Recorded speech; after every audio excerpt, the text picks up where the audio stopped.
অন্তর্বর্তীকালীন সরকারের সাবেক তথ্য উপদেষ্টা এবং জাতীয় নাগরিক পার্টি এনসিপির আহ্বায়ক নাহিদ ইসলাম উপদেষ্টা পরিষদের বেশ কয়েকজন সদস্যের বিরুদ্ধে গুরুতর অভিযোগ এনেছেন। সম্প্রতি একটি বেসরকারি টেলিভিশন চ্যানেলে দেওয়া সাক্ষাৎকারে তিনি দাবি করেন, উপদেষ্টাদের অনেকেই বিভিন্ন রাজনৈতিক দলের সঙ্গে লিয়াজও করছেন এবং তারা এখন নিজেদের সেফ এক্সিট বা নিরাপদ প্রস্থান নিয়ে ভাবছেন।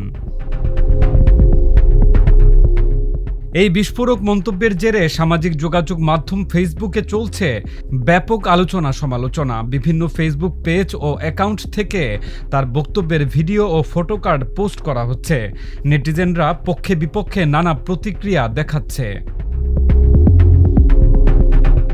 সাক্ষাৎকারে নাহিদ ইসলাম উপদেষ্টা পরিষদের বিরুদ্ধে সরাসরি প্রতারণার অভিযোগ এনে বলেন, রাজনৈতিক দলের নেতাদের এবং যারা উপদেষ্টা হয়েছেন তাদের অনেককে বিশ্বাস করাটা আমাদের অবশ্যই ভুল হয়েছিল।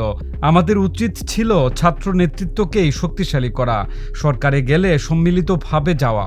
তিনি আরও যোগ করেন, নাগরিক সমাজ বা রাজনৈতিক দলকে আমরা যে বিশ্বাসটা করেছিলাম, যে আস্থা রেখেছিলাম, সেই জায়গায় আসলে আমরা প্রতারিত হয়েছে। তিনি মনে করেন এই বিচ্যুতি হওয়ার কারণ উপদেষ্টারা গণ অভ্যুত্থানের শক্তির ওপর ভরসা করেননি। তিনি বলেন, উপদেষ্টারা অনেকেই বিভিন্ন রাজনৈতিক দলের সঙ্গে লেয়াজও করে ফেলেছে। তারা নিজেদের সেফ এক্সিট বা নিরাপদ প্রস্থান নিয়ে ভাবছে।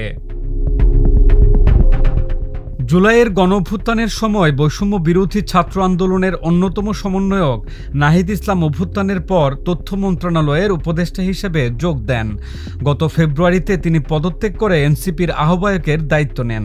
তবে ছাত্র আন্দোলনের অন্য দুই প্রতিনিধি মাহফুজ আলম ও আসিফ মাহমুদ সজীব ভুঁইয়া এখনও উপদেষ্টা হিসেবে বহাল আছেন। উপদেষ্টার পদে যাওয়া ছাত্রনেতাদের সিদ্ধান্ত ভুল ছিল কিনা এমন প্রশ্নের জবাবে নাহিদ ইসলাম বলেন, তারা কেউ সরকারের উপদেষ্টা পদে যেতে চাননি। তাদের মূল দাবি ছিল জাতীয় সরকার গঠন করা। যদি অভ্যুত্থানের শক্তি সরকারে না থাকতো তাহলে এই সরকার 3 মাসও টিকত না বলে মন্তব্য করেন তিনি। সাবেক এই উপদেষ্টা আরও আক্ষেপ করেন, সুশীল সমাজের প্রতিনিধিদের নিয়ে সরকার গঠন না করে জাতীয় সরকার গঠন করলে এই ধরনের আক্ষেপ তৈরি হতো না। তিনি মনে করিয়ে দেন, 5 আগস্ট ক্যান্টনমেন্টে সেজদা দিয়েছেন রাজনৈতিক নেতারা, ছাত্ররা নয়।